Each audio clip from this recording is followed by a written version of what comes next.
156 acres లో spread అయి ఉన్న ఈ temple world largest Hindu temple. 81 ఆలయాలు, 39 మండపాలు, 21 గోపురాలు, 7 ప్రాకారాలు కలిగిన ఈ ఆలయాన్ని చోళులు, పాండ్యులు, హోయసల, విజయనగర సామ్రాజ్య రాజులు కలిసి తరాల పాటు నిర్మించారు.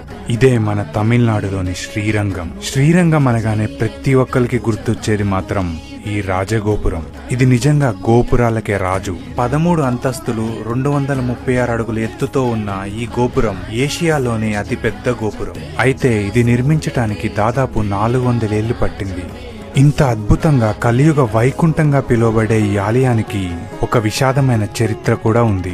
13th సెంచరీలో అల్లావుద్దీన్ ఖిల్జీ జనరల్ అయిన మాలిక్ కఫూర్ ఈ గుడిపై దాడి చేశాడు. ఇక్కడి భక్తులు, పూజారులు ఉత్సవ విగ్రహాన్ని తిరుపతిలో దాచి వీరిపై పోరాడారు. అలా గుడి మొత్తం రణరంగంలా మారి దాదాపు 13,000 మంది హిందువులు మరణించారు. ఇక్కడితో ఆగక మాలిక్ కఫూర్ సైన్యం బంగారు విగ్రహం కోసం వెతకసాగారు. వీళ్ళని డైవర్ట్ చేయడానికి వెల్లాయ్ అనే దేవదాసి డాన్స్ చేస్తూ సైన్యాధిపతిని మాయ చేసి గోపురం పైకి తీసుకెళ్లి చంపుతుంది.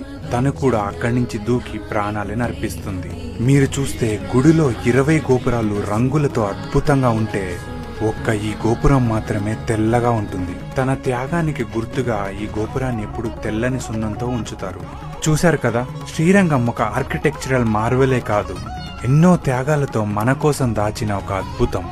సో తప్పకుండా